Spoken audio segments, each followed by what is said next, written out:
You are listening to the Hiking Radio Network, where we talk the walk with shows by hikers, about hikers, for everybody.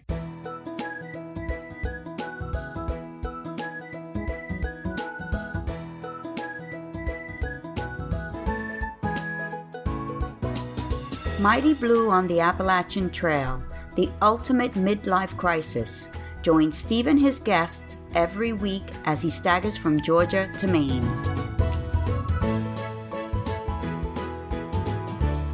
Hey guys, good to be back with you all again. You're listening to Mighty Blue on the Appalachian Trail, the ultimate midlife crisis.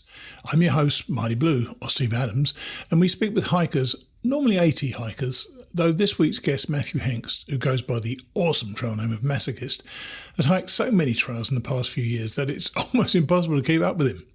He did the 80 in 2021, but he did it somewhat differently, beginning his hike at Key West, taking in the Florida Trail, the Pinhoti, the Bent Mackay, and maybe one other before he got to the top of Springer Mountain. He was actually hiking the Eastern Continental Trail and, well, he's worked out, as have several more of my recent guests, how to make hiking pretty much a full-time gig. He's got an incredibly supportive girlfriend who hikes with him when she can, but otherwise has to work. Matthew will be on in a moment. After Matthew, we're catching up again with two of our Mighty Blue class of 23. Ron Ward has been putting in a bunch of shakedown miles and finalising his gear, while Mark Carpenter, who we had on 3 weeks ago, just as he was about to set out, is back with how things have gone with him so far. Then Dr. Lynn's series comes to an end with some advice about dealing with lightning on the trail. Finally today, we've got a couple of more days from Chapter 15 of Then the Hail Came, with George racing towards home in Connecticut for a few days off the trail. So we've got a lot to get to. Let's meet Matthew Hengst, or Masochist. Well, today we've got a guy who is really comfortable in the backcountry. This is Matthew Hengst, or Masochist. Hey Matthew, thanks for coming on the show. Hey, thanks for having me. And I often ask about trail names at the start, and I'm going to do it again because I'm not entirely sure I'm going to like your answer. But why on earth did you become Masochist? It's kind of been a somewhat long-running joke ever since I was doing like longer trails. At one point, I was trying to get people to do like 21-mile butt kicker days in the local mountains, and I would joke about, you can either go to church on Sunday or you can join the First Church of the Masochist. And Nice. So when I created a website, it was kind of a running joke. I used that website name, so when I started the PCT, that kind of stuck. But to be not serious, but to be to hone in on that a little bit. So, what does it take? What is it within you that wants to hike more than anybody else, more than most other people?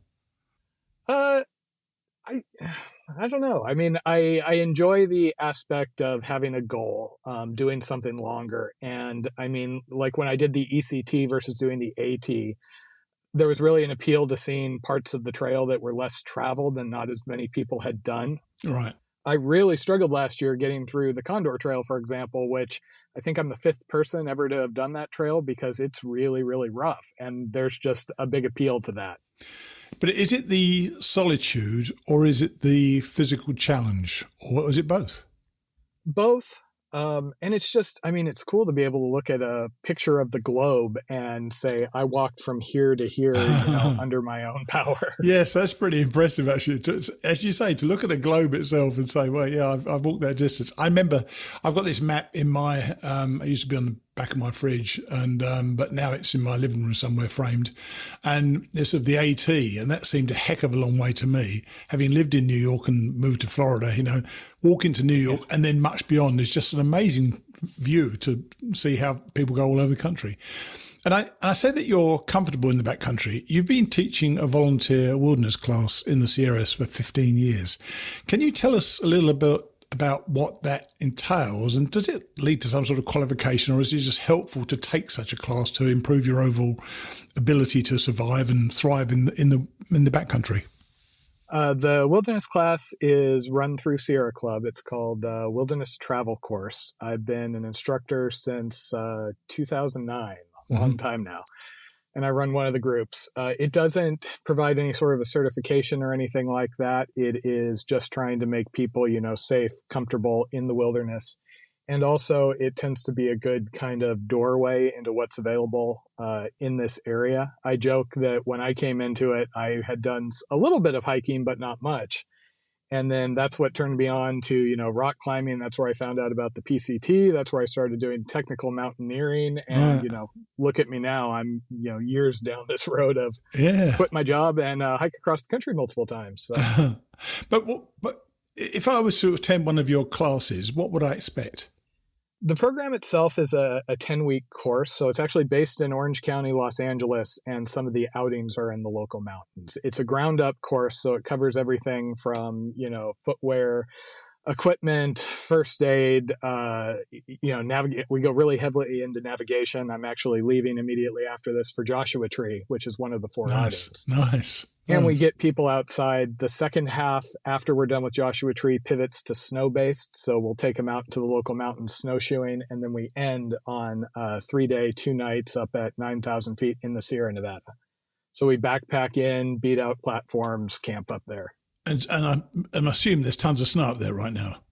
Yeah, this year there is a ton. So what's it going to be like up there? I mean, would you take a beginner up there? And the way the course is designed, by the time they get to snow camp, they've been out with us several times. And because we're a volunteer program, we're able to staff heavier than, say, some of like REI Mountain School type programs. Right.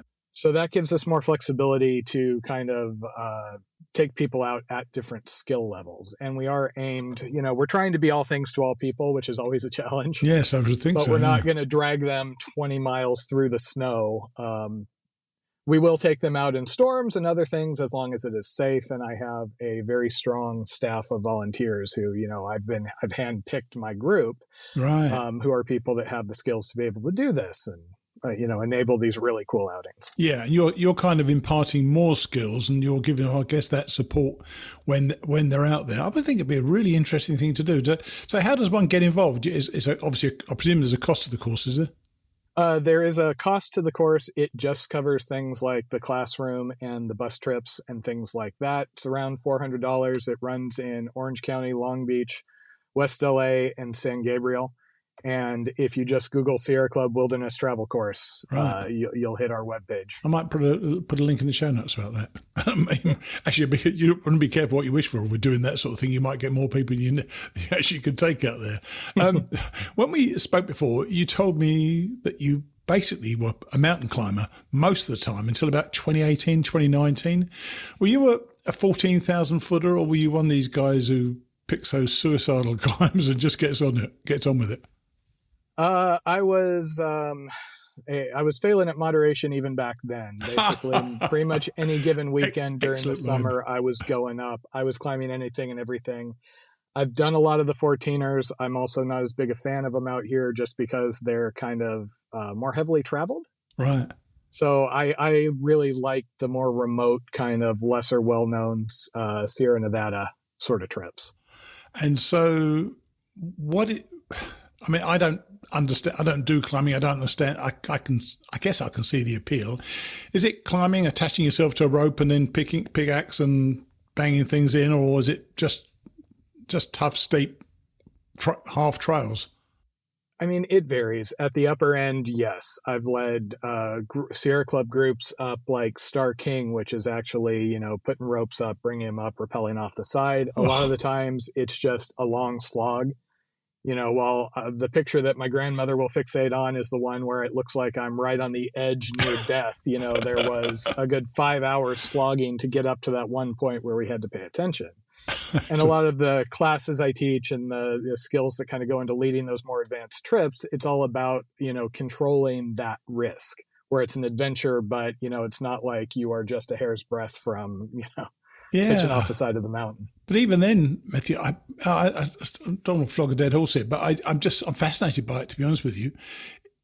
The danger for somebody who knows so well what they're doing is dropping their attention, isn't it, for a few seconds, just for a second possibly, and there could be danger there. Is that something you have to guard against? Not getting cocky on the mountains, but just you're aware of the risk and you look after those risks the whole time because you've got a bunch of people with you, haven't you? Yeah, I mean, and even if it's just like me and my girlfriend going out and climbing, at the end of the day, when your mind is already, back in camp thinking about what you're going to have for dinner, that's kind of the riskiest thing in my mind. And the more I've done this, the more I know people who have gotten hurt. I mean, we've been in the news a lot in this area with all the fatalities up on Baldy. Sure. I had a 25-foot fall years ago in 2013, dead center in the Sierra, that I was fortunate to not be hurt worse than I was. So it is a risk. You are cautious, you try and move very deliberately. You try and make sure you're paying attention. I'm sure. But honestly, it's not those scary, Facebook photo type moments that are the ones that usually get you. It's just that it's a slog, and you can just go down on a rock or anything else like that. Yeah, same as to some extent, it's a numbers game. Yeah, blimey. That's worrying, because you're doing more and more numbers, aren't you, these days? You're out there a heck of a lot right now.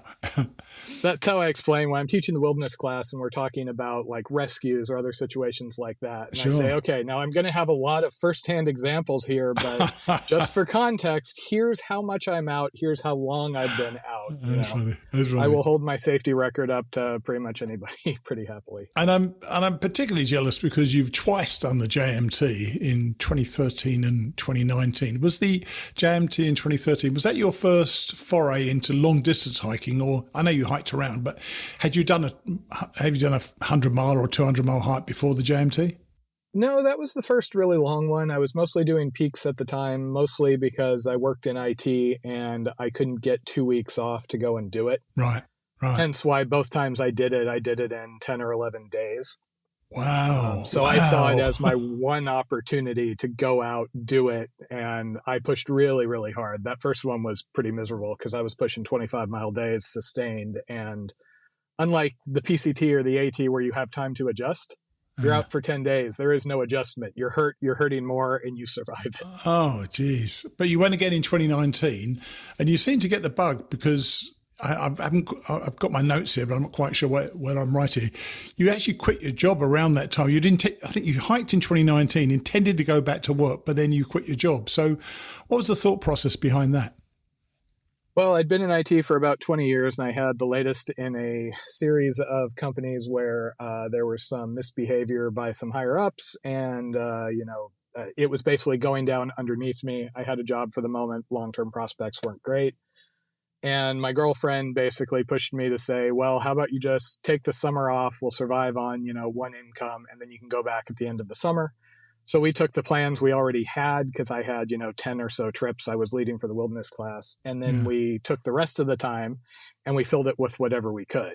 So I did the JMT. Right after that, I found out partway through the JMT about something called the Theodore Solomon Trail. Right. And so I went and I did that right after. So I kind of did a loop from Yosemite to Whitney, then from Cottonwood back up to Yosemite. Wow. So I just kind of went nuts, did all these trips. First time I'd had that much time off in forever. And the plan was to go back to work at the end of October, got towards that time period, and things kind of changed. So I ended up going to Thailand for 2 months to work on a dive master certification.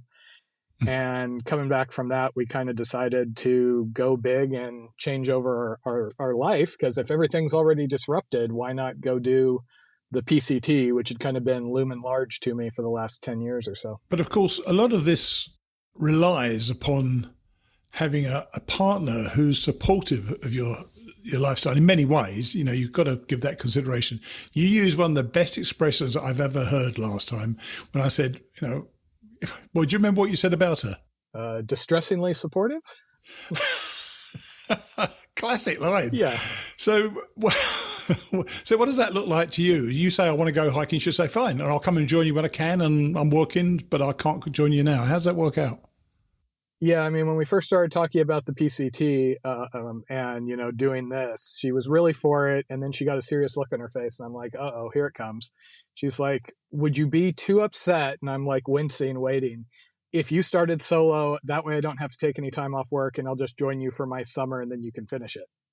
It's like, okay, yeah, yeah, we're good. That's fine. I'd love it if she could be with me the entire time, but this works. And she is very fortunate. She's a high school teacher, teaches science, absolutely loves it, lights up every morning when I, drop her off at 5 o'clock in the morning. And that's a lucky thing. She loves it. She's got a great school. So, that's kind of why we've ended up in this sort of situation. So every time there's a big trip, I start out solo. She joins me for her summer, and then we are apart for a while for, at the end of the year. And then once I'm back in Orange County. That must be interesting. As a hiker, I found, and I'm obviously nothing like the hiker you are, but I've done the AT a couple of times, and you get into a rhythm of a hike, don't you? And I'm sure you do as well. Everybody must get into the rhythm of the hike. But then your girlfriend joins you. Does that change your hiking style, or do you simply just slow down a bit, or is she faster than you? We slow down slightly. At one point, I think on the AT, we were looking, and it's like when it's just me, I was going about 3 miles an hour. When it's both of us, it's 2.5 miles an hour. Well, I'm still There's moving. a couple of things that she likes, like, doing ramen for lunch. But in general, she's 10 years younger. Right. She's fit. She seems to have less issues adjusting than I do, definitely. And she's happy to be out there. She loves being out there with me. So she's not quite as goal oriented versus when I went to do the PCT, for example, I was very concerned. I wanted to do every step from A to B, no skips, flips, slack packing, any of that. Sure. I've got a goal and I'm going after the goal. But when she joins you, she still does all the miles along with you anyway, doesn't she? I presume she's not bothered if she's missed the first 400 miles or whatever it is. No, she's happy to just be out there. And I mean, she joined me on the ECT for her spring break. Right. Because she joins me for a spring break, goes back, joins me for a summer. I was on the Alabama Road Walk. I was walking through rural Alabama. First day she joined me was a day or two south of Montgomery, where we just got dumped on by this gigantic storm. And she's, just happy as can be, plopping along with me as we're walking up the highway in the downpour. That is so cool. It really is. And then, of course, COVID came along in 2020, the year you decided to do the PCT. When did you actually get started on that one? I started May 5th. Right. You started May 5th. So COVID was well known and PCT was saying get off the trail. But as a lot of people have been saying, you were probably safer out on the trail than we would be back in a town or whatever it's going to be. So what was it like out there that year? Because, a lot of people did get off trail, didn't they? So, and it seems to me, not having done it, by the way, just let you know that. But it seems to me a more solitude type trail than the AT, certainly. What was it like out there? Was it quite quiet for you? It was amazing. I mean, as far as I was out there for a wilderness experience, because I mean, my initial backpacking experience was in remote sections of the Sierra Nevada, where you're not camping around a lot of other people. Maybe you see people when you cross the PCT, corridor, but other than that, you're solo. Right. The year before, 2019, I believe they reported 1,900 people finished the PCT. Right. Our year, it was 300. Wow. It was weird at first. I mean, you got to remember, there was a lot of kind of soul searching in the March, April timeframe, because here we've gotten rid of our apartment. We've done everything to set up for doing the PCT. And then it seemed like with everything else going on, we were also going to lose that, because all of a sudden PCTA is saying get off the trail. People that were here internationally were having to fly out, and we just played it day by day. Yeah. And when it got to the end of April, Jen's school had been shut down. They were teaching remotely. And what I came to was she could support me remotely so I could avoid all the towns in the South. So I could start out and we could see what happens. And if I got a week or two in and it felt like this wasn't ethical to do, I stopped the trail. Right. And as it was, I got out there. It was really weird in the South because I saw pictures from the last 2 years from friends that did it. Crowds all over the place. When I hit like the big I-10 Oasis, there was nobody there. Wow. There were a couple of places I saw groups like at Kennedy Meadows, but in general, I think I camped with somebody else 3 or 4 times the entire trail. Jeez. So I'm not sure we had this conversation, but I had a conversation with somebody about the PCT not too long ago. Is that going to be almost an unhikeable trail eventually with all these fires, a complete end to end? And you did an end to end, didn't you? Yes, I was very fortunate. I don't know that I would have been able to make it through this year or the previous year because the active fire is blocked. I came close a couple of times. I was really stressed up in Washington because, again, I wanted that continuous footpath. That was my image of the PCT.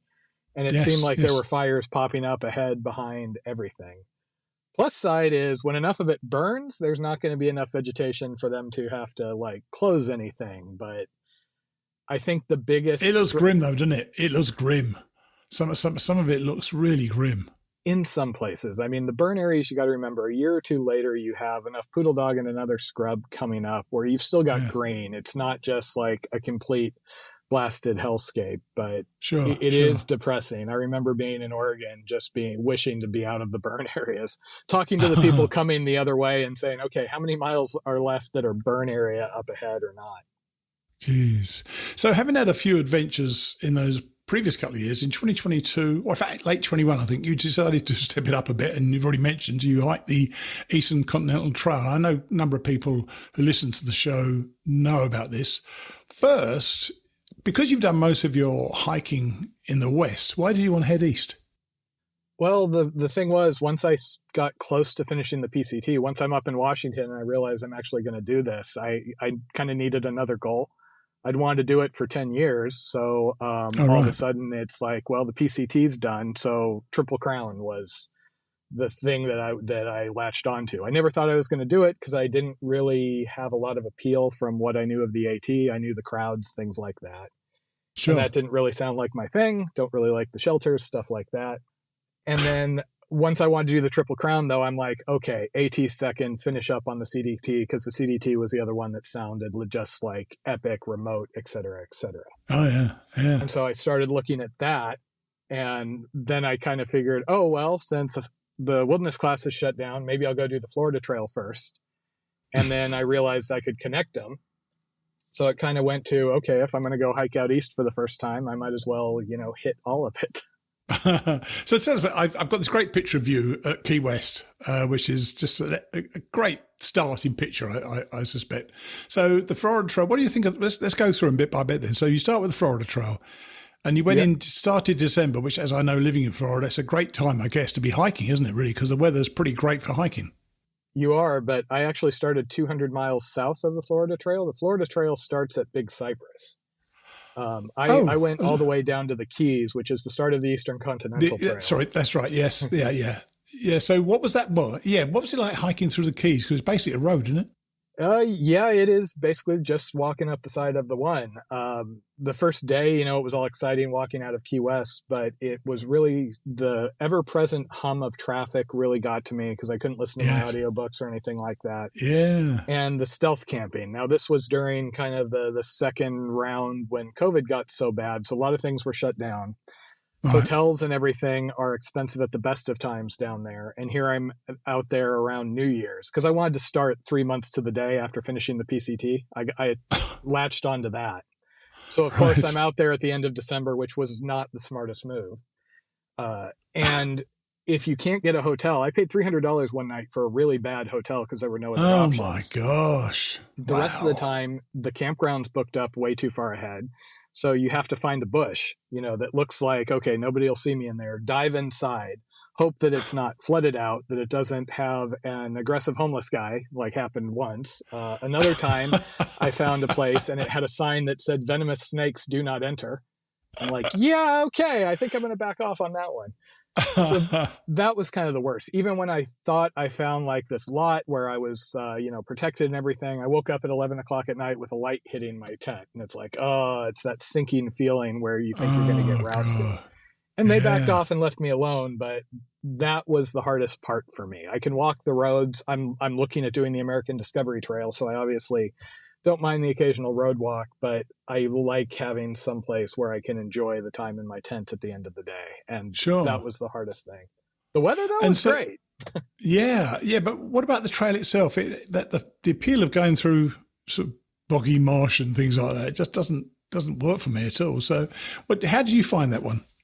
The hardest part of walking through the swamps, because like Big Cypress, when you get to the Florida Trail proper, it was about 36 miles and I was in water the entire time, except for the little mounds where you camp.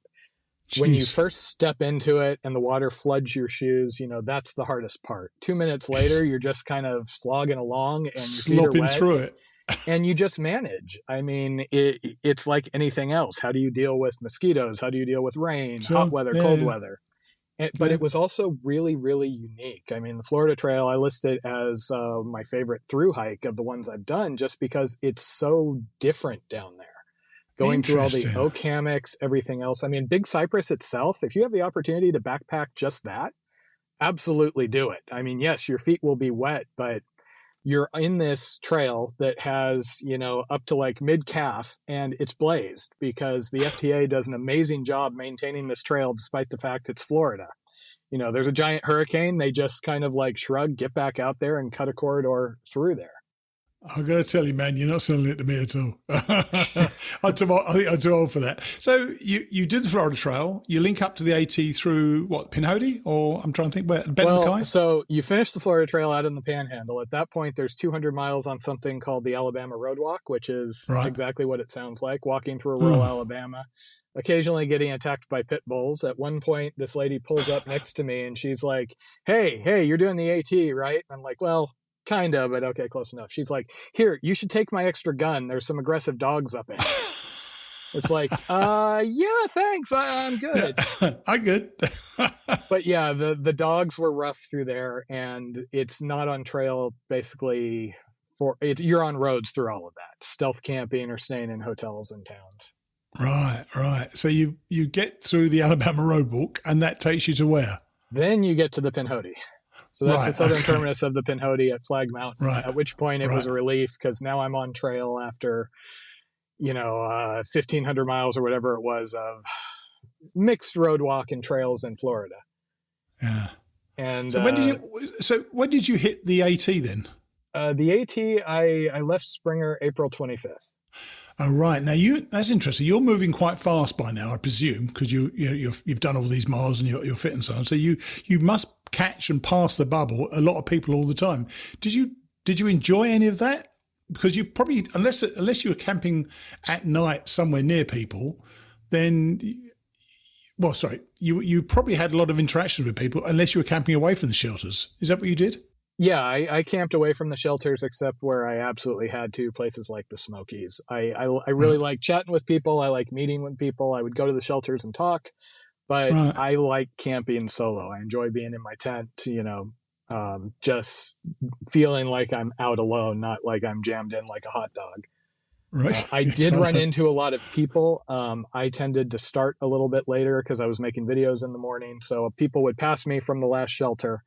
I would start hiking. I would pass all them. I would meet a bunch of people exactly once. And then, I'd hike till after dark usually. Yeah. And so I would set up past the shelter and do the whole thing again. That was actually going to be my next question because you have a different style to a lot of people. You not only do you stop and have coffee and have a slow start to the day, you actually make your videos in the morning as well. When do you actually get started then normally? When do you get out of camp? It really depends. If it's a heat wave or something, I'll be out earlier. But usually, 8 or 9 o'clock, I would say. I'm up at 5 o'clock. Right. But I eat breakfast, I drink a couple of cups of coffee, and then I edit together all the clips from the previous day. So my videos go up as I go. Is that that sounds like, I would wake up at 5 and I was always last out of camp. I've no idea why. And I was just eating breakfast and drinking coffee. It used to take me 2 hours to get out of camp. I didn't do videos at all. Did you enjoy that part of the day, or is it the hike that really does it for you? No, I enjoy my time in the tent. I mean, honestly, I can deal with a lot of discomfort and rough bits during the day as long as I can get that kind of tent time. And in the morning, especially, I am in my sleeping bag, so I'm still warm. I like drinking coffee, and I don't have to feel guilty like I should get up and get moving because I'm doing something productive. I'm making videos and responding to comments, things like that. So it kind of works for my schedule. Yeah. And what sort of mileage were you doing up the AT then? Per day? It varied. Like in the beginning, I was pretty solid around 25 because I was 1,900 miles in when I passed Springer. I was seeing all the people their first week out, and I would stroll up and go, "Hey, how's it going?" And they'd look at me horrified, like, "Where did you come from? You look like you've been out here a while." I'd be like, Florida. By the time I got to like Maine, Vermont, I was worn down pretty bad. Oh, really? And there were times I was only getting, like 12 to 15 a day, but it varied on the section and what was going on. Which, of course, was a good day for me, by the way, 12 to 15. Certainly in Maine, blimey. Everybody's got their speed and everybody's got their time. I know friends who are, like solid 30-mile-a-day people. And if I had the wherewithal to be up at 4:30 in the morning and walking every day, I can hit that sort of miles. But you got to figure out what works for you and what's enjoyable for you. So, like the rest of us, you're on Springer and you got to Katahdin. Did you enjoy your ascent of Katahdin? Must have been quite different to most people's, because of course for us it's the end and it's an epic ending as far as I'm concerned. Did you enjoy it, or was it just like another day going up Katahdin for you? No, I enjoyed it. I mean, it's like anything, right? Whenever there's a goal, some event that you're passing by, like that zoo in New York or something like that, it's always something you look forward to. I did stay at that shelter at the base of Katahdin. Right. And so I was chatting that night with a bunch of people where it was the end, and they were all talking about how they were just ready to be done. They were tired. Yes. They couldn't wait.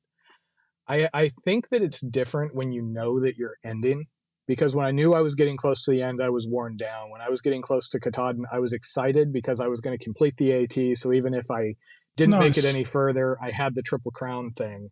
Yes. But I was energized. I was really excited to get past Katahdin, get past all the crowds and see what the IAT was going to be like. So that must be quite, so you leave off, you get off Katahdin. I went back down the Hunt Trail, which is the way I came up, but you go across the Knife's Edge and then down? Yeah. What was that like? Did you, because you were leaving virtually everybody behind, I presume, weren't you? Yeah, I started, there was me and two other people that were kind of like racing each other up. So I was on the top of Katahdin with one other person when I got there. Right. Going over the Knife's Edge, I do a lot of, high altitude scrambling and things. The part that they call the Knife Edge, I went over and I didn't even really notice that that was the part that everybody was freaking out about. There was a move or two going down into whatever that chimney notch is. Other than that, it wasn't anything that really threw me for a loop. But again, I have a background in peak bagging. So. Yeah, but what I more meant was you're then on the International Appalachian Trail, I presume. How far have you got to go once you start getting off Katahdin? How far is there still towards the end to go to the end? At that point, I wasn't 100% sure, because there was a question mark around the border. And there was a question mark around Quebec.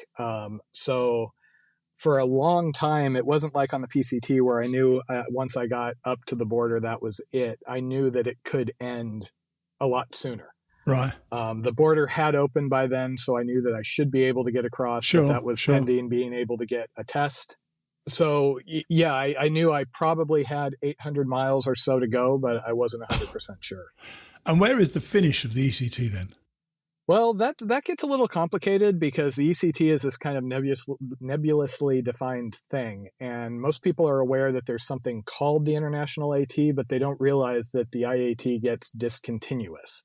So there is a line from a little bit past whatever that far end of Katahdin is, that goes through Maine, through New Brunswick, through Quebec. Right. Then it jumps over to PEI, Prince Edward Island, and then it jumps over to Nova Scotia, then Newfoundland. And from there, it gets really weird, and there's these little starts and stops all the way to Morocco. So would you ever consider doing that? That'd be kind of cool, wouldn't it? No, if I could fund it and figure out how to do that, I think it would be really cool to go down to Morocco and just deal with all the oddness and basically walk back. Yeah. There's obviously a lot of different concerns around there. And in Morocco, I was actually talking to the IAT people. My understanding is there's not a particular trail. You basically have to get a local guide, and they will take you through this mountain range in whatever way they want to. And of course you do. Of course you do. Trail, yeah. So what's next then? Well, I wasn't able to finish the CDT last year because I got sick. Yeah. So this summer, it's actually going to be in 3 phases. In about a month, I leave for the Arizona Trail, which I'm super excited for. Sure. Then I'm going to be paddling the Mississippi from source to sea with my girlfriend. Oh, that'd be because there will wonderful. be a gap between those. I'm probably going to continue north from the end of the AZT and probably at least cross Utah. Wow. So, And then yeah, once I get down the Mississippi, sell the canoe that we bought, and then I'm going to go back to basically Grand Lake and do the AT from a little bit before I got sick all the way down to the border. Or sorry, the CDT. CDT. Yeah. So the paddling the Mississippi, what sort of, so your girlfriend's going to be with you the whole way for that or just part of it? We'll be together for all of that, assuming Nice. we're on schedule. Right. We're starting June 5th. So it starts up at Lake Itasca in Minnesota. We were able to find a used canoe that we paid for sight unseen. Well, we've seen pictures of it. So in June, after the AZT and all that, we're going to go up there, get the boat, start paddling. And we'll be on the river the entire way. We've done a couple of warm-up trips to kind of get our gear worked on. We were out on the Swanee River in Florida for 200 miles this Christmas. Nice. God damn me. You're exhausting just to talk to be honest, with all the stuff you're doing. And now you're in your early 40s. Is there any thought right now that this can carry on indefinitely, or is there a time horizon for you, or for your girlfriend, in fact, for that matter? I mean, the thing that kind of triggered me to be okay with quitting my job and doing all this was seeing a number of friends where they either suddenly passed away or had life-altering health issues. Yes. And I mean, everybody's known that's coming out of nowhere for some people. So Sure. I kind of look at it as I have all these things I want to do. You never know how much time you have left. So I'm trying to jam in as much as possible. At this point, when we're not on trail, we're living out of local campgrounds. We're fairly mobile. We don't have a lot holding us down. So we are relatively stable as far as a lifestyle. We have plans for this coming summer. The following summer, I'm looking at doing the American Discovery Trail, and I have, penciled plans that I'd love to do that'll probably take me more time than I have. Listen, you're was it 42? I'm turning 42 in a week or two. Yeah, I'm nearly 30 years older than you, and I hiked in my 60s, so you'll be fine. Don't worry about all that. You've got plenty of places to go and plenty of time to do it in. But I quite understand what you say, though. I've lost lots of friends recently, and it worries me that time suddenly your number's up. So doing it while you can is absolutely the best way. Look, I really appreciate you spending the time to come and talk to us about it. As I say, it's almost breathless listening to you because it's exhausting. You've got an exhausting lifestyle. And I just thank you for coming on the show. Hey, thanks for having me. It's always, nothing through hikers like more than talking about their through hikes, right? Absolutely right. Damn right. Okay, you take it easy, okay? Okay. Thanks. Cheers then. Bye. Truly, that was exhausting just to think about the miles he's been doing over the past couple of years. He's worked out how to make it happen for him and his distressingly supportive girlfriend. Great expression. Some people just need this fix that you get on a trail, and Matthew certainly seems to. I wonder how long he'll be able to carry on with it. Whatever he does, he'll definitely have more stories to tell than most of us, won't he? Now, the Mighty Blue Class of 23 with a very prepared Ron Ward. Here's Ron. Well, we're back on now with another member of our Mighty Blue Class of 23, Ron Ward. Hey, Ron, how are you? I'm great, Mighty Blue. How are you doing? I'm good. I very much remember you as the man of the magnificent moustache. So that's one of the things to remember. And I reached out to you all the other day to find out how you're all doing and seeing what's what. You're still on track for a March the 23 start from Amicalola. And you said that you've been dialing your gear in. So tell us what changes you've made. Because I know you were talking about a couple of tents, but it looks like you've got another one. Yeah. Yes. So I have been doing some day hikes with the full pack and just kind of identifying where things need to get. It's a giant, Jenga puzzle when you're trying to get everything in your pack in just the right order and make it fit perfectly. And so I originally started with a tarp tent, Stratospire, LI, the lithium, which is that Cuban fiber, DCF, Dyneema, whatever you want to call it. Dyneema, double wall, which I thought checked all the boxes. The double wall was the important thing for you. I remember you were very keen on getting a double wall tent. No, I was, and it ended up being terrific. However, it's bulky. And the pack that I'm using that I love, that's super comfortable, the Gossamer Gear Mariposa 60, it has a pocket on the outside that's ideal for a pack. And this thing just, I couldn't get it in there without 3 inches of it sticking out the top of it. Yeah, it has these internal struts in opposite corners along the bathtub, which are ingenious and give it a lot of floor height, if you will, wall height. But you can take them out, but it's an ordeal. So with those, 16, 17 inch internal struts, there's only so small a package you can get it into. So you'd already bought you'd already bought the top tent, had you? Yeah. I ended up selling it on eBay. So I didn't get beat up. I didn't get beat up. Okay. And somebody else got it, and we talked about it and why I was getting rid of it and whatever. Cool. So I've gone to my original choice, the thing I had written in my big book of AT ideas back in October. I've gone back to the Z-Packs Altiplex. All right. One so pole, how is that? How is that? Awesome. It's great. It's it's tight. You got to get used to that. Yeah. But I've slept in it, a couple times. I was out on trail this week. As a matter of fact, I did an overnight about an hour from here on a trail system called the Pine Mountain Trail, which is pretty famous in South Georgia. But it's a close mimic to some of the Georgia portions of the AT. Right. So how's the gear worked then on those hikes? Great. Feet feel great. Shoes, socks, all that checks out. Took a page out of your book. I think I'm doing the Injinji toe socks. Injinji, the liner socks, and then darn toughs on top of that. And I've racked up miles and feet feel great. I'm prepared. I've got gear with me to deal with blisters if they do come up. But so far, that's been perfect. The pack, as I said, is awesome. Fits me perfectly. And you said you switched out the tent. Now, the Autoplex is a single tent, isn't it? That's right. Do you know what? I got to tell you, I had a single tent when I first went, and I always missed not having a bit more room in the tent. If you're one of these guys who's okay with not having too much room, then that's good for you. I always felt like the tent needs to be the place you'd be really comfortable and swing a cat round in, if you particularly want to. And it says you switched out your tent, but also you've adjusted some of your clothing and your cooking gear. Talk to us about the cooking gear. Okay, I bought the MSR Pocket Rocket 2, which is great. And I got the little bundle that I think REI sells. I don't know.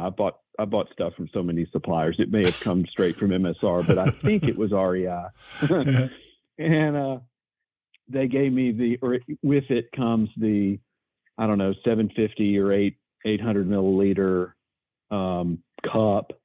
And it has a little plastic nesting cup that like a measuring cup that the whole works sits down in. And I thought, well, this would be great. And the little plastic cup's flimsy and it. So I'm keeping the stove. I'm not using that cup and pot. And I've ordered a Toaks 750 with the compression fit lid, titanium, and it'll all fit into that. And I'll just have one pot. And you've tried that out?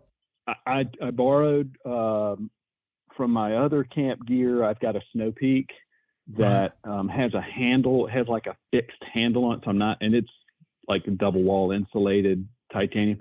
I've used it and it works great. So I think this Toaks will work, just fine for me. But I don't need two things to do the same thing. So everything in my pack has a dual purpose at least. And the pot system that I was using, I didn't want to carry it along. So right. Well, I can't recall what you did for a living. You sound incredibly organized, though. Is the process you're going through something to having gone through the Pine Mountain Trail in Georgia? Is that the thing? Is that what you expect it to be like on the AT then? No, not really. I think that's kind of the little bunny slope compared to what the real AT is like, but it's the closest thing within reason. for me. And I've been going up there. I mean, again, it's 40-minute drive from my house. So I've been going up there a 3 times a week. Oh, wow. Since January. And, I've done every mile. It's about a 28-mile. If you thru-hiked it, it's about 28 miles, but there's a series of loops that you can do with like parking area. And it's along a Georgia State Park, the Franklin Delano Roosevelt State Park. And so there's camping sites, and you got park rangers, and there's the Pine Mountain Trail Association is very active in maintaining the trail, and they've got a great map system. It's really great. It's a great resource, and I've been hiking there since I was a child. So, have you done some overnights when you've been out there? Oh, you have as well. Okay, that's interesting. So I presume you're by yourself, were you? Yeah, I went this Monday, this Monday and Tuesday, and I had all kinds of weather. Monday was beautiful, warm, clear sky. It stormed, rained like hell overnight, and I was alone and realized that, animals, they stay pretty quiet until they know you've gone to bed. And then they decide to come out and maraud around through your campsite. Oh, yeah, yes. So what did you hear? What do you think you heard then? Well, I heard coyotes late in the evening. That's never good. That's never good, is it? they were pretty far off, and I've heard them before up in North Carolina when I've been backpacking and hiking and camping and stuff. But I did, where I was, to keep it short, I was kind of in a valley between two ridges, kind of that they came together in this point, and along the bottom was a little creek, and one side was pretty steep and the other was flat for a spell, and then it would go up. So on the furthest side away from the water, I heard some four-legged animal that was short-legged, close to the ground, because you could hear it kind of rustling through the leaves. So I figured it, fox, possum, raccoon, something like that. And I could hear it approach and then pass by. So I was just laying there listening to that. And on the other side, I heard something that was more likely a deer, because it wasn't rustling through the leaves, but I could hear its steps clearly. So I'm pretty sure that probably a deer. There really aren't instances of bears in that park, although I wouldn't say that it wasn't. But it just didn't sound like it. Didn't make any noise. So you never know. You never know. It was interesting. Look at your message. It looks like you've done, most of the things you're going to need to do in those first days. Are you quite excited about it now? You bet you just can't wait to get going, can you? I'm really excited. And I've been trying to get all organized. I've got a great base weight. My fully loaded out weight is, I think, very reasonable. How much is it? What do you reckon it's going to be with food and water for, say, 3 or 4 days? It'll be right at 25 pounds. Well, that's fine. That's great. Yeah, and you did mention, and I'm looking back at a text between us, and I don't think we mentioned it in the recording. You did want to, you're actually doing this hike for a charity as well, aren't you? Yeah, part of, thanks for mentioning that. Part of my, reasoning here is that I'm doing just a simple fundraiser for the Juvenile Diabetes Research Foundation, JDRF. And the reason for that is just personal to me. I grew up with a father with type 1 diabetes. He was diagnosed at age 2 in 1937. Wow. Back when there was almost no real treatment, and he lived to a good. We lost him in 2020, but he lived a good, long, fruitful life. But my daughter, who's now 26, she was diagnosed at age 13, and she's a wife and a mother, and works every day, and she is handling it, the disease great. But I wanted to, do what I could to motivate my friends who want to, be sort of follow along with me and participate, to have, something maybe that they would be charitable towards. And I'll tell you, as of last night, I looked at the figures yesterday with my wife, and we're at about 30% of my goal, and I haven't Good for you. I haven't even stepped under the arch yet. So Tell them you're not going to go. I don't need to go. Yeah. Well, look, I tell you what. Text me I'll the send link. you the link. Yeah, and I'll put it in the show notes this week when this conversation goes in. But look, I wish you well. We probably won't talk now till you've been on the trail for a week or two. And when something happens, just send me a text and we'll jump on when we have done now, and we'll record it, okay? Yeah, that sounds great. I'm really excited. I bet you are, man. Okay, take it easy, all right? Cheers, then. Thanks. All right. Bye. Bye. I told you he was prepared, didn't I? He's so well organised now that you can't ever say he's been lacking in detail, can you? He sets out this morning, if you're listening the day the show's released. Let's hope all that preparation works out for him. We'll catch up with him and get those early impressions in a few weeks. Somebody already out there is Mark Carpenter, and as you'll immediately be able to tell, he is having a blast. Here's Mark. Hello, Steve. Hey, Mark, how are you? I'm doing great. Are you really? Because it's been raining a bit today, apparently. So, oh yeah. And I think when you were last on, I think you were just about to start that day, weren't you? I can't quite remember. Yes. Yes, you were. Okay, so, and you're already in the NOC. So, have you filled in all the miles between? Oh yeah. Oh, good. Yeah, right. Yeah, it's worked out pretty good. Right. I would say, average somewhere around 10 miles a day. What'd you start off with? We did I did the approach trail. Yeah. Up the stairs, and that was something else with the pack and everything. Yeah, I'm sure. Yeah, I'm sure. Yeah, but were there any moments you were thinking to yourself, "Oh, is this a good idea?" Well, I gotta say, it was a lot harder than I ever thought. Yes. It's not a walk in the park. It's certainly not. None of it is, Mark. None of it's a walk in the park. It really isn't. No. So you've got a trail name, I understand. So and you've and it's a counterintuitive trail name. So I read about it on your Facebook page. So tell us your trail name. Yeah, my trail name is Heimlich. Right. So you didn't grab somebody from behind and push some food out. So you didn't save anybody's life. No. So what happened? That's what everyone asked me. Yeah, what happened? But evidently, I look like a gluttonous caterpillar in my sleeping bag. So, some of the people I was hiking with, they went to the Bugs Life movie, and the gluttonous caterpillar is named Heimlich. I have no idea of that at all. Absolutely zero. I did not either. But I have an EMS background. And I seem to be a glutton for punishment. So there you go. I liked it. So, as I say, I saw some of your pictures the other day. You've had some pretty bad weather the last couple of days, haven't you? What's been going on? Yeah, just a lot of cold and wet. That's a challenge. Yeah, of course. Yeah, we went to we tried to get to the shelter because we knew there was like an inch and a half of rain coming, and nice. The shelter was full when we got there. Oh God. And we got soaked, went to the next shelter, and there was a couple of young men. They had a fire going. Nice. It was amazing. Good choice then. So it was raining and they got a fire going in the rain. I know a lot of guys do that. Would never have occurred to me. So, so what's the experience like so far, the experience itself?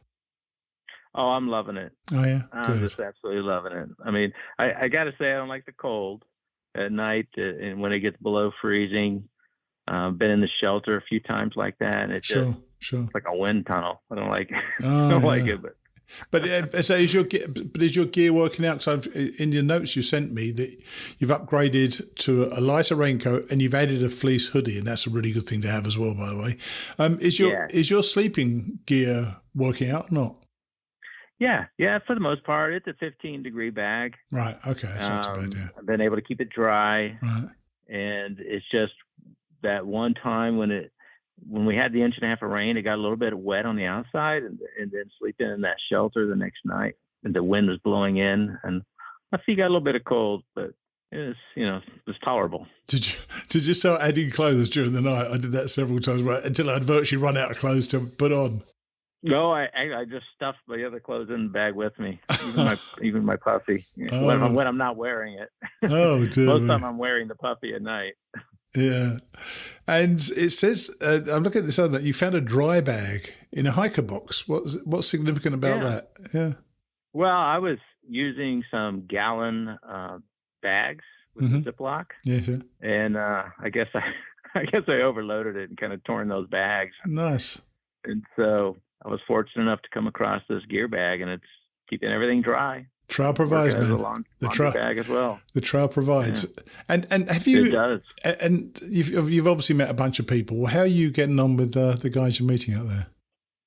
Oh, it's been great. I was so blessed on the second day. As we were leaving Stover Creek, I ran into a guy. His name is Rob, and we just hit it off immediately. Hiked at the same pace, and the funny part about that is we hiked for like a mile or so, and it was rainy and foggy, but I actually had signal, so I was going to make a phone call. Sure. And he went on ahead, and we were both headed to Gooch Shelter. Uh-huh. And somehow I passed him. I think he stopped at a shelter to eat lunch or get dry. Uh-huh. And I went on to Gooch. Downpour. It was just a nasty day. And I got there, was able to set up my tent, and before the more wind and rain came. And then when I came out of my tent, there was Rob. He had set up his tent right next to mine. There you go. And so we chatted for a little bit. And then the next morning, we're getting dressed, and both of us have blue shirts and khaki pants. Oh, that's almost. And we look like twins. That's almost spooky. Yeah, I know. So it was like meant to be. So we've been hiking together ever since, and it's been great. And what's the age difference? About 4 years apart. All right. So pretty close. it's funny, you know. I'm sure you've run into lots of youngsters as well as older people, and older than you and younger than you. And how is that mix going this year? Because people are kind of sort of feeling each other out a bit, aren't they? Trying to work out, you know, what these different people are. Or are you finding that shelters bring people together so quickly? Yeah, I think so. In fact, we're staying here at the Knock. We got a 4-person room, and there's 2 young guys with us, Bambi and Turtle Tracks. So great names. Yeah, get along fine. Yeah, great names. And I've mentioned this a few times on the show recently because I was surprised you got as far as the Knock so far. So how many miles is that, by the way? How many miles have you done now? Well, it's around the 130 mark. Yeah, it's a proper walk, isn't it? You know. And it feels like proper. We've taken a little time. When my wife drove me down to Georgia, I hiked for like 3 days, and then we went did a Nero at Neal's Gap. Right. Her and I went into Blairsville, and then we did a Nero in and out of Hiawassee, and then we took a day at Zero in Franklin, kind of reward ourselves for that 100-mile mark. Right. It's a great moment, 100 miles. You know you've got plenty to do, but 100 miles is in anybody's book. That's a walk. So you certainly walked a ways. And that walk down into, and I've mentioned this a few times, as I say, but that walk down into the Knock, especially in not good weather, that's very exposed up there, isn't it? Oh my gosh, there were so many blowdowns. Oh, wow. There was about a 2 or 3 mile stretch where we were doing a lot of gymnastics to get around these blowdowns, and definitely coming down. I'm not sure what mile marker that is, where you come to the ridge and there's nothing. There's no guardrails. That's right, exactly. There are no guardrails. This is a grown-up trail. It feels that way, yeah. And are you eating well out there? Have you started to eat well? Because most people often don't eat that well to start with, but you made a point of saying you're really enjoying the instant mashed potatoes and Spam. Yeah, I discovered that, and it's going to be my go-to when I get the resupply. That was delicious. By about Connecticut, you would have had enough of it. Trust me. True. Well, look, I'm glad you're enjoying it. You sound so happy with it. You know, it's. Oh yeah. It isn't for it isn't for everybody. Have you seen many people drop out so far? I've seen a few. One. I remember one gentleman complained that his back was really bothering him, and I remember the very first day I passed a younger man. I mean, he was a bigger fella, and he was struggling with that approach trail. And I can see if you can, Georgia's no joke. No, it's not. It finds you out, doesn't it? It definitely finds you out. Yeah. It finds out whether you want to do it as well, which is important. And, and I'm sure you've answered that question yourself now because you're still going and you're into the Knock. Yeah. And then you've got a great hike out. I mean, it's hard. It's uphill pretty much for miles. But, once you get up there, then you walk in and there's this long down into Fontana Dam. And then, of course, you've got the Smokies. So you've got some exciting stuff ahead of you. So I'm looking forward to the next catch up, which will be a couple of hundred more miles. But carry on enjoying it. I'm sure you are. And, we'll just stay in touch and just send me a note. That's perfect. What you sent me today, that text with a few notes on it, always helps. All right? Okay. Perfect. Man. Okay, man. Good talk to you, okay? Cheers then. All right. Thanks, Steve. Bye. Okay. Bye. He's got a kind of boyish enthusiasm, doesn't he? He's just living the dream, and it's coming true for him right now. Let's hope all our class get the buzz that Mark is definitely getting already. Before we hear from Dr. Lynn, I wanted to remind you all that our Woods Hole Weekend video series is now available through the hikingradionetwork.com website. Also, we've extended the $100 discount on the price until the end of April. This is a great way to work out many of the questions you'll have about through hiking, or even section hiking the AT, or any long distance trail. With most people spending around $1,000 a month on their thru hike, you should look at the price as an investment in your success, because it currently costs less than a week's worth of that budget for access to the series. I hope that you check it out on our site. Now let's hear Dr. Lynn's last segment for this season, and it's lightning that we're talking about today. Well, we're back on with Dr. Lynn. Hey Lynn, how are you? Good. And today, and this is something I didn't think we'd necessarily needed or would talk about last time, which was lightning on the trail. I mean, I've seen it. I've never been struck by it, thankfully. So what you obviously think about it because you think it's worth talking about here. So tell us what your initial thoughts are when you think about lightning on the trail. The reason I wanted to talk about lightning is because it is a danger out there, just like rattlesnakes and ticks. When you're up on the mountain and a storm approaches, you want to know what to do to reduce your risk of being struck by lightning, because, as most people know, it can be deadly. Yeah. Yes, absolutely. And I know, obviously, especially in Virginia, you're on ridges all day long. And sometimes it's kind of difficult to avoid some of these things. And one thing the thing you start off with is obviously plan ahead, which you should do whether you hike anyway. You should know where you're going and how high you're going to get and what the weather is like and so on. How do you determine the risk of storm activity? Or I know weather forecasts are that much more accurate these days, but are they necessarily talking lightning strikes and being able to predict them pretty accurately ahead of time? That I'm not so sure about. What I do know is that you have to think about the time of the year that you're going. Most of the time when you're going to see these lightning storms, it's going to be summer afternoons. Sure. The high humidity will affect the likelihood of having summer storms. Yeah. When I was taking my wilderness first aid course, we were talking with the search and rescue instructor, who does a lot of rescues on the New Jersey ridges, the Kittatinny Ridge. Sure. And that's what I was thinking of actually when I said that. Yeah. And he said all the time the classic summer afternoon storms will come in on a regular basis, and there'll be lightning strikes. So it's not so much do I plan for a lightning or a summer storm, for that particular day, although you can do that with these updated weather apps. But it is important to know that being up on ridges in the hot summer afternoons are going to increase your risk for possibility of a lightning strike.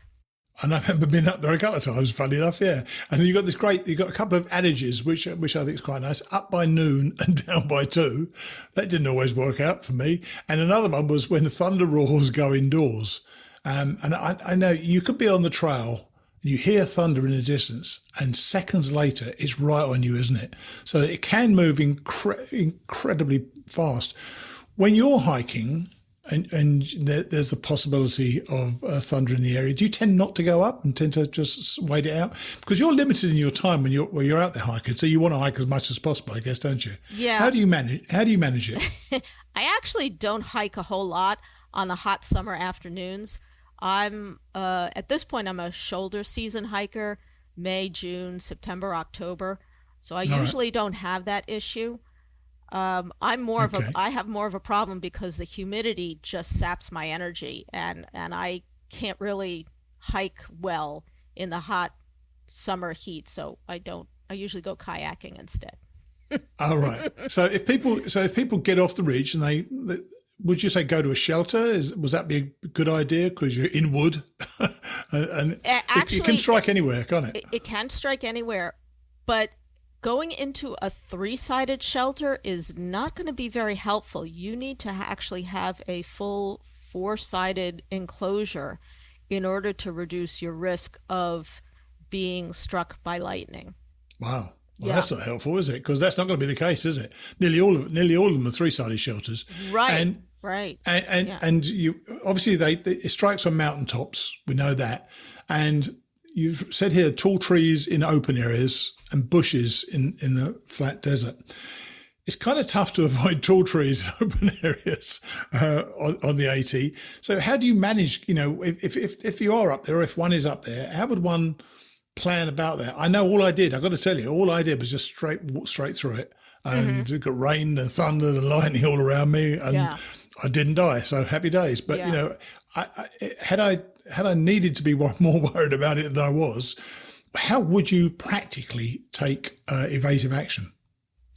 So when we talk about, for instance, tall trees in open areas, you don't want to shelter under a tree. It would be much better for you to be out in the open, preferably in like a low-lying area, like a little bit of a depression, Right. and being in that section. You don't want to try to stay dry under a tree if it's a single tree. Right. But you're in and you talk about avoiding wide open spaces like fields and so on, because you can still hit flat ground. Yes. So it strikes me there's no best place to find to not be in it. There's some worse places to be. So if it's going to be striking around you, what do you do as a hiker? What do you actually actively do to help yourself, or at least mitigate the chances of yourself getting struck by lightning? If you can't find adequate shelter, then the best thing to do is what we call the lightning position. And that is where you want to make yourself as small as possible. First of all, get rid of your pack and your poles. They're metal. You don't want them to be near you. Sure. You want to throw them as far away as possible. Oh my God. Yep. You want to crouch down with your weight of your body on the balls of your feet. Just remember, you want to have as small amount of contact with the ground as possible. So if you can imagine that, sitting on your feet, crouching down, keep your feet together, because again, two separate feet, that's two separate points of contact. If you put your feet together, then that's one point of contact. Now, you can try this on your living room floor. This is hard to hold. It's very hard. No possibility for me. But this is what they're recommending. And then keep your head lowered. Just crouch down in a ball. Cover your ears to help prevent the boom, the damage to your eardrums from the boom. And close your eyes to prevent the damage of the severe light from damaging your Good Lord. eyes. Yeah, that's why get out, or don't go up there, at all. Or as we say, up by noon, down by 2. If you can get up to the top of the ridge by noon, the summer storms usually come in after 2 o'clock. If you're down by 2, your likelihood of being in a situation where you need to be in the lightning position is pretty minimal. Well, and although you say avoid standing in water in this little document, you said there's actually no increased risk of standing on damp ground as opposed to dry ground. Right. That's counterintuitive to me. I would have thought definitely it's like chucking a plugged-in toaster into a bath. You know, where you see those movies where they kill people. Yeah, you don't want to be in a pond or in a stream. But if the ground is wet, apparently, and this is all just from what I've been reading, apparently the ground. Wet ground doesn't conduct any more than dry ground. Interesting. And how does lightning actually cause injury then? What's actually happening? It is an electric shock. It's like putting your hand in a toaster. It's like having a heart attack. It will affect... The reason people die is that the electrical shock goes to the heart and it stops the heart from beating. It will trigger the electrical conduction system in the heart to go into a life-threatening arrhythmia. Wow. Yeah. And yet, when you see on ER and things like that, they electrocute to get the heart started again, don't they? So it'd be better if you got struck a second time. So start going again. You would think that. I should be taking that more seriously. I'm sorry about that. Can't comment on that one. Get me But again. what happens with your heart is already defibrillating when you're being given CPR and you're being giving shocks.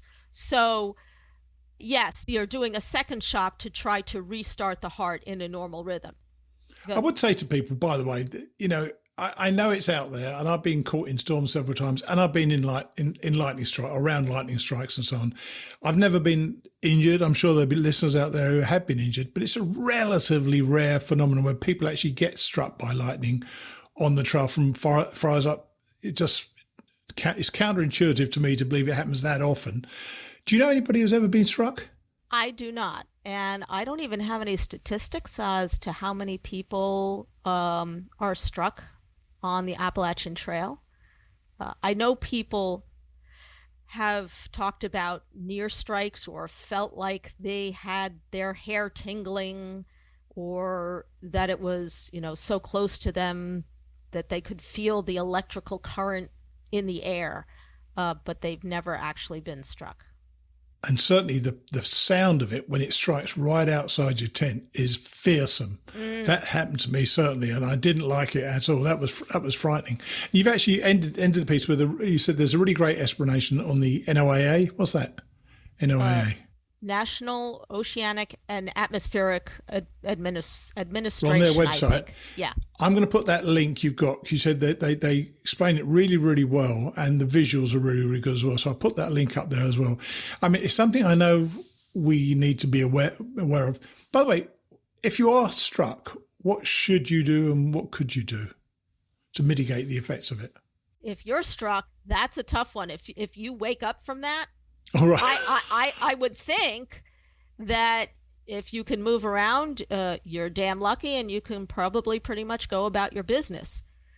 If you see somebody else struck by lightning and they are not moving, and if it's safe for you to go to them, if, for instance, the storm has passed, then you can start administering CPR. Right. Just because somebody has been struck by lightning doesn't mean that they are now still electrified. Once the lightning has passed, they are perfectly safe and you can touch them without any issue and start CPR immediately, because the most likely reason that they are unconscious and that they have no pulse is because the electrical conduction system in their heart has had a problem, and you need to reset that. And sometimes just starting CPR, the body, a healthy body is very resilient. If you just start CPR and start the heart pumping for them, the body may just start to pump, the heart may just start to pump again on its own. Yeah. It is important, though, that if you do that, you have to still give them mouth-to-mouth resuscitation, even if the heart is pumping, because the brain center, which affects or which controls the breathing, is still paralyzed and can take a longer time to recover. So they may be having a great heart rate, but no breathing. And then if they don't have oxygen, then the heart is going to stop again. So keep doing the breath. I don't want people to think I'm taking it lightly, to be honest with you. Just getting struck twice made me laugh, actually, for a second there. But I wouldn't worry too much about it, but just it's more a case of be aware of it, isn't it, really? And be aware of where you're going and the risk you are taking when you do go up a mountain, especially if you go along a ridge. You go along Franconia Ridge on a stormy afternoon, you could be in all sorts of trouble because it's extremely exposed up there. Yeah. But, I think it's certainly worth talking about, and I will put that link in the show notes to the NOAA website so people can see what it is we're really talking about. But it's, as you say, it's hard to do it on a podcast without some visuals. So hopefully that will help as well. Okay, Lynn, well, appreciate you coming on, and we'll speak again soon, okay? Sounds good. Cheers. Bye-bye. I am so grateful to Lynn for researching and recording these sessions. She's a very busy doctor, but she's got a passion for hiking and hikers, and I know that she's enjoyed doing this almost as much as many of you, by your emails, have enjoyed listening to her. I'm sure you'll agree that she deserves our deepest thanks for doing this. Cheers, Lynn. Just before we close out with Then the Howl Came, a couple of quick thank yous. This week, our recurring donors are Betty McInerney, Sharon James, Anne Pickin, Sean Deadwiley, Kevin Weidman, Emmanuel Bravaramas and Alan Troy, while David Wheeler stepped up with a nice new donation. I'd love to have more of you, if you get value from all our podcasts, to step up and support the show. It's not expensive, and you can really help us. So if you'd like to, go to hikingradionetwork.com and click on one of the donate buttons there. So finally today, George Stavanos is in New Jersey, but finding out, as we all do, that the rocks don't magically disappear just because you've left Pennsylvania. I'll see you next week. Thursday the 28th of July 1983, mile 1273.9. I've failed in my first mission of this stretch of hiking. I didn't manage to get in enough miles today to give me a shot at reaching Rogers by Saturday evening, so it appears I will not even get a chance to see the place. To make matters worse, everything I own is beginning to fall apart at once. In Delaware Water Gap, in addition to having my boots repaired, I needed to replace the thin foam pad on which I sleep and the shoulder straps of my backpack. The foam pad, which sits atop my backpack as I hike, had been shredded by all the thorns and tree branches growing over the trail in Pennsylvania. The shoulder straps were tearing from the weeks of supporting the heavy pack. No sooner did I take care of these three problems than my water bottle gave me trouble. No major problem, but an annoying one. The loop of plastic with which I hang the bottle from my backpack broke. Now I must stop and take off my pack whenever I want to drink. Also, the neck strap for my camera broke, and that must go in the pack. It's getting a little crowded in there. Today, as I was putting on my backpack, I noticed that the hip belt was beginning to tear. I can only hope that it holds until Connecticut. I was a good boy this morning. I was at the post office bright and early, before 8 o'clock, despite my late night last night. Unfortunately, I discovered that they did not open until 8:30. That set my departure back another half hour. I was awake and dressed early enough to have been on the trail before 7 o'clock, had I not been required to make this stop. When the post office opened, I mailed my package back home. The letters, which had been mailed from Connecticut almost 2 weeks ago, were still a no-show. The United States Postal Service is the best damned operation of its kind in all the world. Poor world. I left another forwarding card to have all the letters sent to my home, if they ever arrive. I'm not counting on it. Note, the letters eventually found their sluggish way back to Connecticut. The ones I had mailed to home from Port Clinton arrived in Connecticut after a few days, all except one, a letter to my mother. Being a mother, she was thrilled when all my other friends and relatives received their letters and she got nothing. Years later, I still hear about this incident occasionally. The Appalachian Trail followed paved roads out of Delaware Water Gap into New Jersey. I passed a Coke machine along the way. I soon reached the I-80 bridge over the Delaware River, which had a pedestrian walkway which the AT followed across. It was a long bridge, 3/4 of a mile in length, and the Coke was gone by the time I reached the New Jersey side. 7 states down and 7 to go. My late start on the trail, 9:30, and a heavy backpack full of trail town supplies were two strikes against me right from the start. The apparent restoration of my sense of adventure following my 2-hour nap yesterday evening turned out to be 99% illusion. an apparently solid structure like sculpture of ice which gradually melted to water and trickled away under the tender ministrations of a late July sun. On the Jersey side, I stopped at the visitor centre for the Delaware Water Gap National Recreation Area, which now preserves and protects one of the most scenic stretches of river in the northeastern United States. As I previously mentioned, the Delaware River makes a deep cleft through the surrounding mountains. Impressive cliffs tower over several miles of riverbank. It's an attractively wooded, wild-looking area, a surprising find in the heart of a massively industrialised chunk of country. The federal government originally bought up all this land in order to construct a dam, intending to flood this scenic place and create a reservoir. Intense opposition from local groups and national conservation societies defeated the dam proposal after a long, bitter struggle. The gorge is now protected by its designation as a national recreation area, and the land which the government acquired for the reservoir is now the foundation on which the NRA will rest. A water fountain in the visitor centre had one of those built-in coolers, a luxury I used to take for granted, but one I had not seen since those long-faded days of life before the Appalachian Trail. That cold water tasted fabulous. For the brief moment of time, it remained cold once I had resumed hiking. The weather forecasts I had heard last night said the heat and humidity would not return until tomorrow. Says you. At 9:30 the temperature was already in the 80s and the air was positively steamy. Since this is all supposed to grow progressively worse between now and Monday, at least, it seems I will be reliving once again those glorious dog days of southern Pennsylvania. The Appalachian Trail followed an old woods road into the forest. Where the terrain was level, the footway was good. Along the numerous steep stretches and most of the moderate ones, the footway was an eroded mass of loose rocks. The rocks were not nearly as bad as those just across the river in Pennsylvania, but my T-shirt was plastered to my back and chest before I was halfway up the mountain, and the day had not yet reached mid-morning.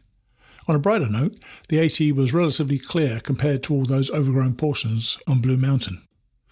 The Appalachian Trail left the woods road at Sunfish Pond, a large lake situated on a small plateau high upper flank of Kittatinny Mountain. It was not quite as nice as the guidebook description had led me to expect. The surrounding area was fairly spent from a massive overcamping near the pond.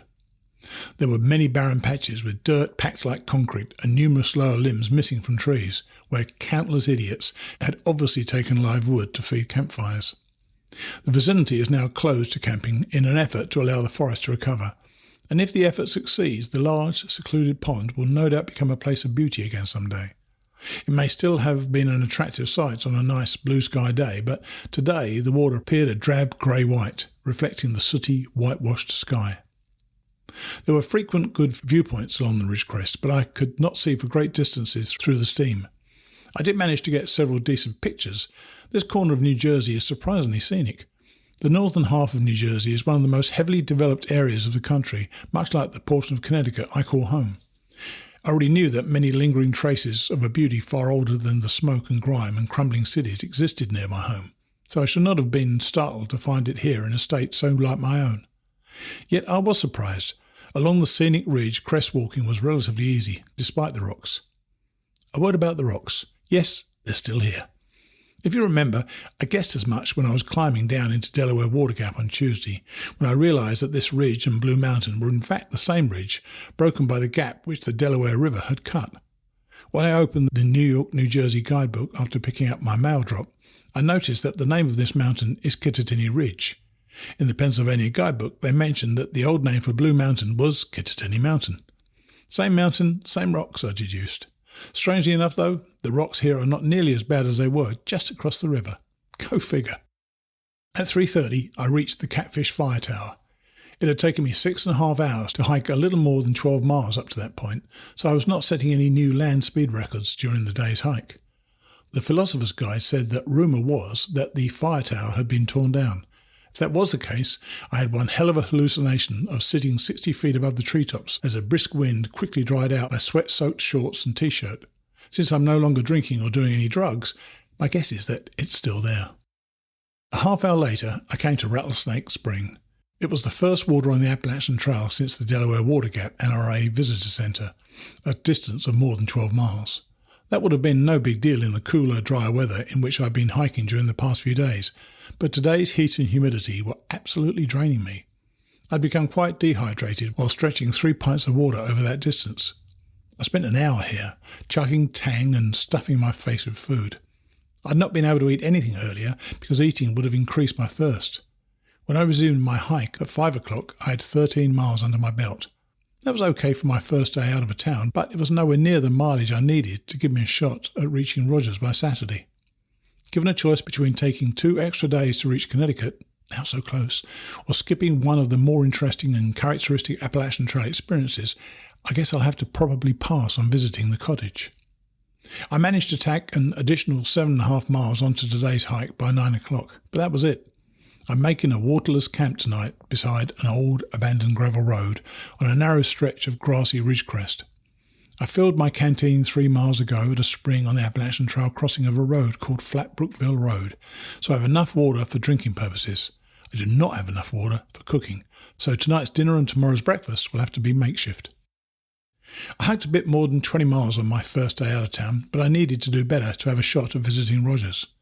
I still have 52 miles remaining to be hiked in 2 days in order to arrive there by Saturday night. I would have to be there early enough to have time to visit the place and hike on to the next campsite. Forget it. It's not going to happen. And yet, in defeat, I still have victory. With the mileage that I put in today, I am almost assured of reaching Kent, Connecticut by next Thursday, a full day ahead of schedule.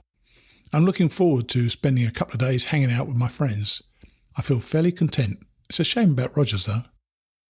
Friday, the 29th of July, 1983, mile 1296.3. It begins to appear that in defeat, I have more defeat. I could have handled some rugged trail today. I could have handled roaring heat and humidity. I could even have handled a considerable amount of both. What I got was both barrels, full blast, right in the gut. The character of the Appalachian Trail in New Jersey had changed abruptly yesterday when I crossed Flatbrookville Road. The condition of the trail, which had been decently graded and not too rocky, began to go downhill. Today it became worse, especially towards the end of the day. I set out at about 6:30 this morning, still feeling fairly used up as a result of yesterday's hike. The trail was extremely rocky and poorly graded right from the outset. I got an early taste of what the weather would be like when I found myself sweating like a pig by 6:30 a.m. Today was a steaming hell. The haze was so thick that despite a lack of overcast, I only saw the sun for a total of about a half hour throughout the course of the day. Early this morning, the trail passed over a rocky knob called Rattlesnake Mountain along the ridgecrest. There were nice views out over a wooded valley to a parallel ridge in the west. Beyond that ridge, I caught a few glimpses of the Delaware River glittering in the distance. The views along this stretch of trail were so pleasant that I enjoyed hiking it, despite all the rocks in the path and a sadistic ascent and descent at either end of the knob. I'd been walking New England trails all my life and could hardly consider this path worse than the majority of those. I arrived at the Brink Road shelter at 8:30 after hiking the first 3.7 miles in 2 hours. I mention this because it was a strong early indication that I would not be breaking any land speed records today either. The grading and the rockiness of the trail and the humidity, as well as yesterday's exertion, were already taking their tolls, and the day had just begun.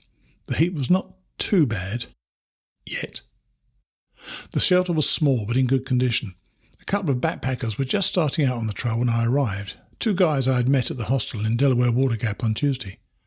They'd hitched there from Atkins, Virginia, skipping 730 miles of trail, including a good portion of the Wall. Their thru-hike attempt was over, but they just wanted to spend the remainder of the summer enjoying the mountains in the northeast. I talked with them for a few minutes before they left, got some water from the shelter's spring, and made myself the breakfast I'd been forced to skip upon waking up in my dry camp this morning. Since the long drought began, I have tended to hike all day with a water deficit and restore the fluids at dinner and breakfast in camp. I spent an hour there, guzzling tang and plain water. I had not intended to stay for that long, but it was just one more facet of my miserable showing today. I reached Culver's Gap, the point where the Appalachian Trail crossed US 206, about 2 hours after I left the shelter. Directly on that road crossing was a place called Worthington's Bakery, which carried a stock of groceries. As I was walking into the store, I noticed a couple across the road shooting videotape of a thru-hiker starting back out on the trail. Don't ask me how I knew he was a thru-hiker. After 3 months on the trail, I can spot one a mile off. There's something about their eyes. I smiled at the sight and went inside. I'll be seeing my people next week. They did not carry a wide selection of groceries, but I was able to pick up the essentials. A pint of ice cream and a litre of Coke. I spent the next 45 minutes sitting in front of the store attending to my feast. The other thru-hiker walked over after his relatives drove off and we talked for a while. He was a college man from Atlanta named Tom, who was hiking from Damascus, Virginia, to as far north as he can get before his fall term begins. He had just spent a few days off the trail visiting with his aunt and uncle who lived nearby. He left after a few minutes and I finished my picnic. When I left the bakery, it was 12:15. I'd hiked a mean 7.5 miles in almost 6 hours. About a third of that time was spent at my 2 long rest breaks. Am I awesome or what? I did not do much better this afternoon. I walked slowly and took numerous long rest breaks. The initial half mile from Culver's Gap followed paved roads. The AT re-entered the woods and began a rather long climb to the 60-foot tall Culver Fire Tower. I enjoyed it up there above the treetops. Culver Lake on the floor of the valley below loomed through the haze, a giant blob of deeper grey in a formless universe of white and grey. I basically enjoyed myself today, although thin, high clouds of fatigue and depression were slowly drifting into my inner universe. They were the outriders of an ominous psychic storm just over the horizon, a tempest that I now find myself racing to Connecticut. If I can make it home for a few days, I think that the thing will blow over. Being in excellent physical condition turns out not to be an invincible suit of armour for a person who is trying to grind out one 20-mile day after another, carrying a heavy backpack through the blistering hell of a mid-Atlantic July heatwave. Connecticut turns out to be both my greatest hope of salvation and my most perilous emotional demon. My obsessive drive over the past few weeks to race towards my brief reunion has taken its toll. My growing physical exhaustion and increasing frustration with the snail-like pace of a backpacking trip have been each feeding off the other. My obsessive drive to get home had put me in the position of needing to reach home. 100 miles away feels like the other end of the earth right now. One of the factors that greatly contributed to my slow pace and growing exhaustion today was long expanses of overgrown trail. For instance, the mile before Sunrise Mountain was completely overgrown, one of several stretches that were virtual bushwhacks. Even those portions of trail relatively clear of underbrush featured many low, overhanging branches across the trail and the occasional large blowdown. It seemed I spent the entire hike either hunched over or picking my way over dead trees. Nevertheless, as I said, I basically enjoyed myself today. The views from the stone pavilion atop Sunrise Mountain made up for that preceding mile. I took another 10-minute break up there because I had hiked a whole 3.5 miles since my last stop at the Culver Fire Tower. I just never could get myself in gear. I passed the last water on the trail 4 miles later at the point where the Appalachian Trail crossed a paved road known as the Deckerton Turnpike. The state of New Jersey had thoughtfully provided a hand-cranked pump at the road crossing. The final 6 miles of my hike were uneventful. At 8:40, I arrived at the wooden observation tower located just south of the highest point in New Jersey, which is imaginatively named High Point. Although High Point Shelter is less than a mile up the trail, and spending tonight camping illegally on the observation deck of the tower. As in much of the central states, most of the shelters in New Jersey are ancient dirt-floor relics. It's not supposed to rain tonight, so I'm more interested in having a wooden floor beneath me than having walls and a roof around me. Up here, I have a cool breeze to refresh me on this warm, muggy night and a spectacular 360-degree view. The red blinking light atop High Point Monument to the north, the lights of a radio tower to the south, and a few twinkling lights from houses scattered through the valleys to the east and west of this ridge all vie for attention with the handful of stars visible through the haze of this lazy July evening. A few dense concentrations of lights twinkled just at the fringes of both horizons. It's almost 10 o'clock. Bedtime for backpackers. The downside of today is that I only managed to cover barely 22 miles in all those hours spent on the trail. The Greymore Monastery is still 71 miles away. That is another must-see trail institution, which I will describe when I get closer. I'm not going to miss out on both Rogers and the monastery. Tomorrow I will find out if I have what it takes to hike those 71 miles in 3 days. If not, I will have to make it 4 days, which will wipe out any chance of being home Thursday. I know that one more day should not be a big deal, but I've been anticipating this visit for hundreds of miles. I would like to keep the prospect of being home on Thursday night alive. We will see tomorrow.